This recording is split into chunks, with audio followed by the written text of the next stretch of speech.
Hello friends, ಎಲ್ಲರಿಗೂ ನಮಸ್ಕಾರ. ರೇಖಾ ಅಡುಗೆ ಚಾನಲ್ಗೆ ಸ್ವಾಗತ. ಬನ್ನಿ, ಇವತ್ತು ನಾನು ಬೇಬಿ ಟೊಮೊಟೊ ಗ್ರೇವಿ ಮಾಡೋದು ತೋರಿಸ್ಕೊಡ್ತೀನಿ. ತುಂಬಾ ರುಚಿಯಾಗಿರುತ್ತೆ. ಇದೊಂದು ಸೈಡ್ ಡಿಶ್ ಗ್ರೇವಿ, ಎಲ್ಲದಕ್ಕೂ ಸೂಪರಾಗಿರುತ್ತೆ. ಈ ಟೊಮೊಟೊ ಬಂದ್ಬಿಟ್ಟು ನಮ್ಮ ತಾತ ಊರಿಗೆ ಹೋದಾಗ ಜಮೀನಲ್ಲಿ ಬೆಳೆದಂಥ ಟೊಮೊಟೊನ ಕಿತ್ಕೊಬಂದು ಈ ಥರ ರೆಸಿಪಿನ ಟ್ರೈ ಮಾಡಿ ನೋಡ್ತಾ ಇದ್ದೀನಿ. ತುಂಬಾ ಚೆನ್ನಾಗಿತ್ತು, ಅದಕ್ಕೆ ನಿಮ್ಮ ಜೊತೆ ಶೇರ್ ಮಾಡ್ಕೊತಾ ಇದ್ದೀನಿ.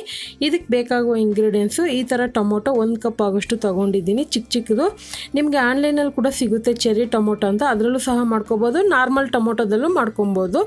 ನಾರ್ಮಲ್ ಟೊಮೊಟೊ ಆದರೆ ಕಟ್ ಮಾಡಿ ಯೂಸ್ ಮಾಡ್ಕೊಳ್ಳಿ. ಒಂದು ಈರುಳ್ಳಿನ ಚಿಕ್ಕದಾಗಿ ಕಟ್ ಮಾಡಿ ಇಟ್ಟಿದ್ದೀನಿ. ಒಂದು ದೊಡ್ಡ ಟೊಮೊಟೊನ ಪೇಸ್ಟ್ ಮಾಡಿ ಇಟ್ಕೊಂಡಿದ್ದೀನಿ. ಹಾಗೆ ಇಲ್ಲಿ ನಾನು ಒಂದು 3 ಹಸಿರು ಮೆಣಸಿನ್ಕಾಯಿನ ಕಟ್ ಮಾಡಿ ಇಟ್ಕೊಂಡಿದ್ದೀನಿ. 1 ಟೇಬಲ್ ಸ್ಪೂನ್ ಶುಂಠಿ ಬೆಳ್ಳುಳ್ಳಿ ಪೇಸ್ಟು, ಸ್ವಲ್ಪ ಕರಿಬೇವಿನ ಸೊಪ್ಪು ಒಗ್ಗರಣೆಗೆ ಒಂದು ಏಲಕ್ಕಿ, ಒಂದು ಸ್ವಲ್ಪ ಕಲ್ಲುವ, 2 ಲವಂಗ, ಒಂದು 3 ಪೀಸ್ ಚಕ್ಕೆನೂ, ಒಂದು ಅರ್ಧ ಟೀ ಸ್ಪೂನ್ ಸೋಂಕಾಳು, ಒಂದು ಪಲಾವ್ ಎಲೆ ತೊಗೊಂಡಿದ್ದೀನಿ. ಹಾಗೆ ಇಲ್ಲಿ ಕೊತ್ತಂಬರಿ ಸೊಪ್ಪು 1 ಟೇಬಲ್ ಸ್ಪೂನ್ ಆಗೋಷ್ಟು ಕಟ್ ಮಾಡಿ ಇಟ್ಟಿದ್ದೀನಿ. ಖಾರದ ಪುಡಿ ಒಂದು 2 ಟೀ ಸ್ಪೂನ್ ತೊಗೊಂಡಿದ್ದೀನಿ. ಒಂದು ಅರ್ಧ ಟೀ ಸ್ಪೂನ್ ಅರಿಶಿನ ಪುಡಿ, 1 ಟೀ ಸ್ಪೂನ್ ಆಗೋಷ್ಟು ಗರಂ ಮಸಾಲ ತೊಗೊಂಡಿದ್ದೀನಿ. 1 ಟೀ ಸ್ಪೂನ್ ಕಸೂರಿ ಮೆಥಿನ ಫ್ರೈ ಮಾಡಿ ಇಟ್ಕೊಂಡಿದ್ದೀನಿ. ರುಚಿಗೆ ತಕ್ಕಷ್ಟು ಉಪ್ಪು, ಮಾಡೋದಕ್ಕೆ ಎಣ್ಣೆ. ಈಗ ಯಾವ ರೀತಿ ಮಾಡೋದಂತ ನೋಡೋಣ. ಈಗ ಒಂದು ಬಾಣಲಿಗೆ ನಾನು ಒಂದು 4 ಟೇಬಲ್ ಸ್ಪೂನ್ ಎಣ್ಣೆ ಹಾಕಿದ್ದೀನಿ. ಈ ಗ್ರೇವಿಗೆ ಒಂದು ಸ್ವಲ್ಪ ಎಣ್ಣೆ ಇದ್ದರೆ ಟೇಸ್ಟ್ ಚೆನ್ನಾಗಿರುತ್ತೆ. ಈ ಪಲಾವ್ ಐಟಮ್ ಎಲ್ಲ ಹಾಕಿ ಚೆನ್ನಾಗಿ ಫ್ರೈ ಮಾಡೋವಾಗೇ ಇದ್ರ ಜೊತೆಗೆ ಈರುಳ್ಳಿನೇ ಹಾಕ್ಕೊತೀನಿ.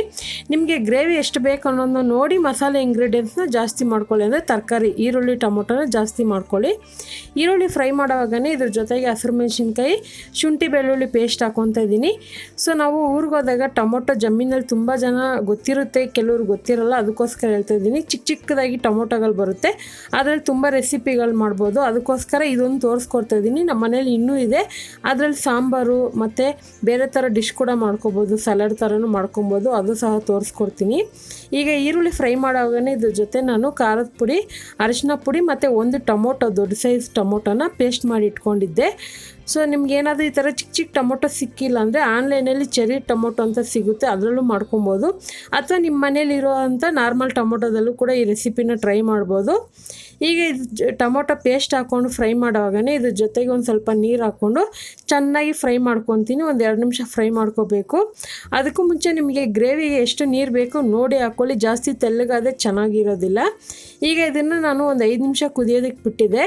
5 ನಿಮಿಷ ಆದರೂ ಮಿನಿಮಮ್ ಬಿಡಬೇಕು. 5 ನಿಮಿಷ ಆದಮೇಲೆ ಇದಕ್ಕೆ ಉಪ್ಪು ಹಾಕ್ಕೊತಾ ಇದ್ದೀನಿ. ಖಾರ ಅದೆಲ್ಲ ನಿಮ್ಗೆ ಟೇಸ್ಟಿಗೆ ಎಷ್ಟು ಬೇಕೋ ನೋಡಿ ಹಾಕ್ಕೊಳ್ಳಿ.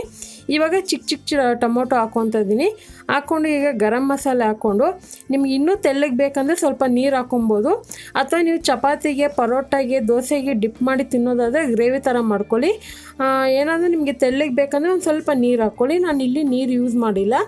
ಈಗ ಇದನ್ನು ಮುಚ್ಚಿ ಒಂದು 5 ನಿಮಿಷ ಬಿಟ್ಟಿದ್ದೆ. ಸೊ ಲೋ ಫ್ಲೇಮಲ್ಲೇ ಬಿಡಿ. ಒಂದು 5 ನಿಮಿಷ ಲೋ ಫ್ಲೇಮಲ್ಲೇ ಇದು ಚೆನ್ನಾಗಿ ಕುಕ್ ಆಗುತ್ತೆ ಮತ್ತು ಒಳ್ಳೆ ಗ್ರೇವಿ ಕಲರ್ ಬರುತ್ತೆ. ಎಣ್ಣೆಲ್ಲ ಬಿಟ್ಟು ಒಳ್ಳೆ ಘಮ ಬರುತ್ತೆ, ನೋಡ್ತಾ ಇರ್ಬೋದು. ಇವಾಗ ಆಲ್ಮೋಸ್ಟ್ ರೆಡಿ ಆಯಿತು ಟೊಮೊಟೊ ಗ್ರೇವಿ. ಈಗ ಮೇಲೆ ಕೊನೆಯಲ್ಲಿ ಕಸೂರಿ ಮೆಥಿನ ಜಸ್ಟ್ ಸ್ವಲ್ಪ ಫ್ರೈ ಮಾಡಿ ಹಾಕ್ಕೊಂಡಿದ್ದೀನಿ. ಆವಾಗ ಫ್ಲೇವರ್ ಅನ್ನೋದು ತುಂಬಾ ಚೆನ್ನಾಗಿರುತ್ತೆ. ಮತ್ತು ಕೊತ್ತಂಬರಿ ಸೊಪ್ಪು ಹಾಕ್ಕೊತಾ ಇದ್ದೀನಿ. ಹಾಕ್ಕೊಂಡಿದ್ದನ್ನು ಮಿಕ್ಸ್ ಮಾಡಿ ಇಳಿಸ್ಕೊತೀನಿ. ಖಂಡಿತ ಈ ರೆಸಿಪಿ ನಮ್ಮ ಮನೇಲಂತೂ ಪರೋಟ ಮಾಡಿದ ದಿವಸ ನಾನು ಮಾಡಿದ್ದೆ, ತುಂಬಾ ಇಷ್ಟಪಟ್ಟು ತಿಂದರು. ರೈಸ್ ಜೊತೆಗೂ ಚೆನ್ನಾಗಿರುತ್ತೆ, ಚಪಾತಿ, ದೋಸೆಗೆ ಎಲ್ಲದಕ್ಕೂ ಸೂಪರಾಗಿರುತ್ತೆ. ಇವತ್ತು ತೋರಿಸಿರುವಂಥ ಈ ರೆಸಿಪಿ ಇಷ್ಟ ಆದರೆ ನೀವು ಟ್ರೈ ಮಾಡಿ. ಯಾವ ರೀತಿ ಇತ್ತು ಅಂತ ಕಮೆಂಟ್ ಮಾಡಿ, ಲೈಕ್ ಮಾಡಿ, ಶೇರ್ ಮಾಡಿ. ರೇಖಾ ಅಡುಗೆ ಚಾನಲ್ನ ಸಬ್ಸ್ಕ್ರೈಬ್ ಮಾಡಿ. Thank you for watching. Bye.